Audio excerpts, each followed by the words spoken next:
Olá, assombrados! Eu sou Ana Paula e vou contar um relato para vocês neste Tipo ao Vivo de hoje. E aí, tudo bem? Eu espero que esteja tudo bem. Já vou pedindo para você deixar o like neste vídeo e não se esqueça da nossa loja virtual, a lojaassombrada.com.br, ok? Não se esqueça também da Caixa Assombrada do mês de outubro com o tema Saci, porque dia 31 de outubro no Brasil é dia do Saci, tá bom? E tá muito legal essa caixa, não perca! Ok? Tem incensário do Saci, olha aqui, incensário onde a fumaça sai em forma de cascata pela boquinha dele, parecendo que ele realmente está soltando uma fumaça aí do seu cachimbo. E tem também, deixa eu mostrar para vocês, olha isso aqui, gorrinhos de lã representando o gorrinho do Saci, tá bom? Mas são gorrinhos aí do assombrado, você também vai receber um gorro desse na sua casa.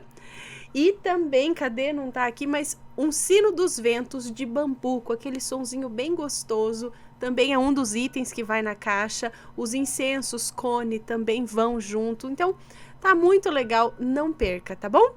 E bora pro relato de hoje, que é este daqui. Uma mãe sempre vai proteger o filho. É verdade. Vamos ver.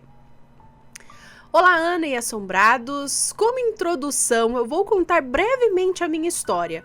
Não se preocupe, esse relato não terá nomes, nem de pessoas, nem de lugares. Eu entrei para o Corpo de Bombeiros numa época que não era comum mulheres nessa profissão. É uma moça que nos conta, tá? Não era comum mulheres nessa profissão. E as que tinham não eram muito bem vistas, digamos assim.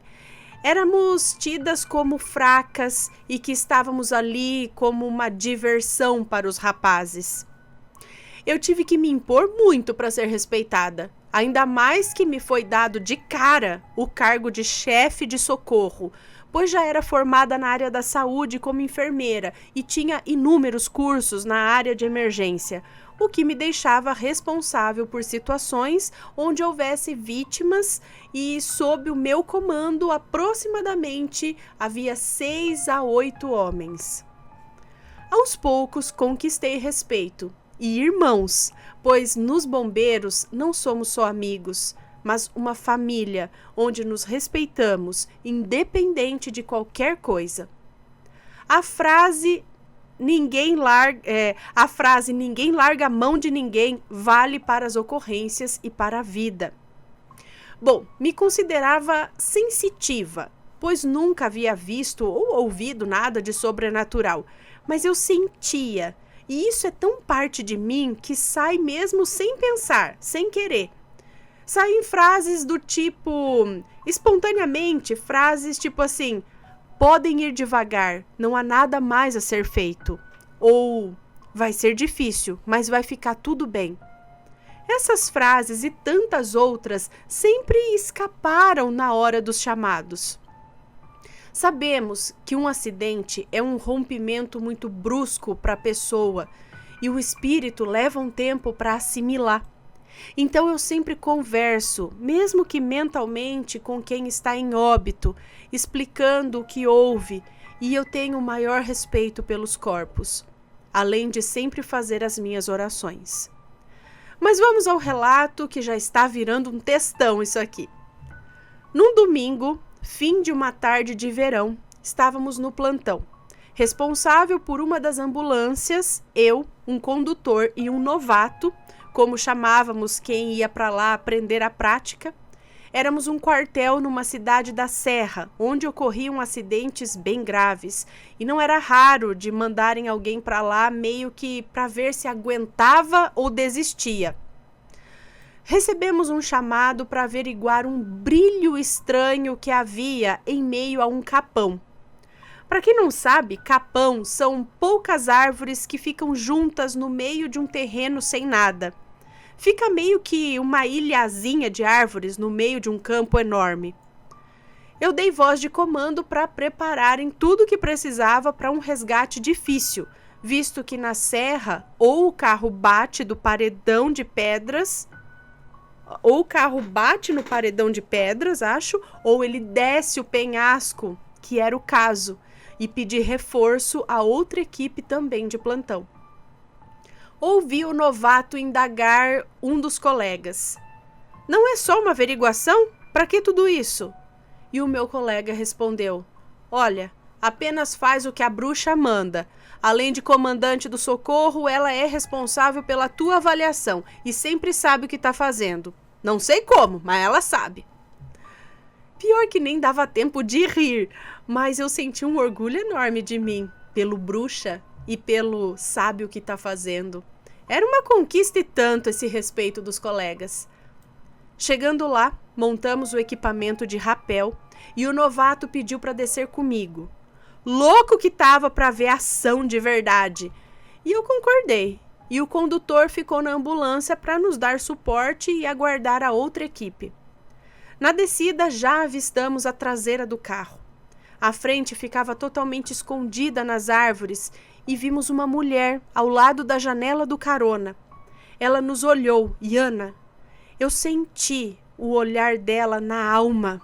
Aquilo me gelou. Assim que ela viu o que tínhamos visto, ela correu e entrou no meio das árvores.